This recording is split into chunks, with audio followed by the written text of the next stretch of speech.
আসসালামু আলাইকুম ওয়া বলো রাহমাতুল্লাহি কোথায় ওয়া আসলে এরকম করে? বারাকাতুহু। আমরা আজকে চলে এসেছি পাঁচতুপি বড় মসজিদ, যেটা এক রাতে তৈরি হয়েছে, জিনের তৈরি সবাই বলে, কিন্তু আসলে জানি না ব্যাপারটা কি। তো চলুন আপনাদেরকে মসজিদের ভিতরটা দেখাই। হ্যাঁ, আসসালামু আলাইকুম ওয়া রাহমাতুল্লাহি ওয়া বারাকাতুহু। দেখতে পাচ্ছেন পাঁচতুপির জামে মসজিদে চলে এসেছি আমরা, যেটা নাকি জিন বানিয়েছে। মানুষ বলছে, আমিও জানি না। আসেন ভিতরে যেয়ে দেখি।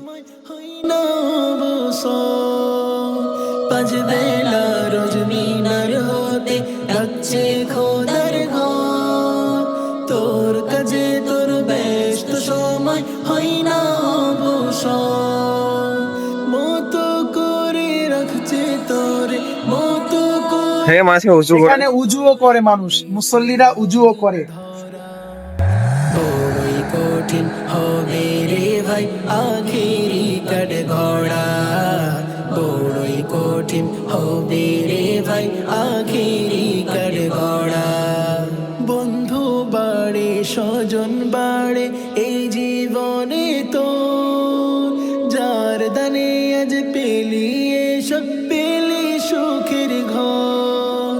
বন্ধু বাড়ে স্বজন বাড়ে এই জীবনে তো, মসজিদের ভিতরে একবার যান না। সব পেলি সুখের ঘর। তার হুকুমি মসজিদের ভিতর এটা এই সবই জিন বানিয়েছে। শুধু মানুষে তো বলে এখানকার পালন করা, মসজিদটা কিন্তু অসাধারণ। হবে রে ভাই আখেরি কাঠ গড়া। মসজিদের ছাদ কেন জানে না এরকম করা আছে। রে ভাই আখেরি বলো, এই মসজিদে এসে কেমন লাগছে?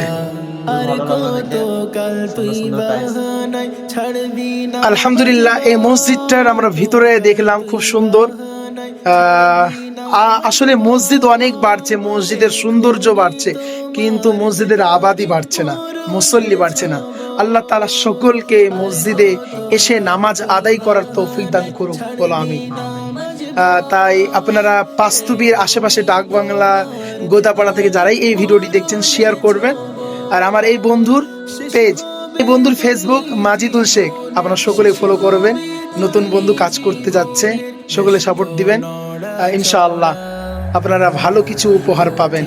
ফুলের ব্যস্ত নড়া চড়া, বড়ই কঠিন হবে রে ভাই আখেরি কাঠ গড়া, বড়ই কঠিন হবে রে ভাই আখেরি কাঠ গড়া, বড়ই কঠিন হবে রে ভাই আখেরি কাঠ গড়া।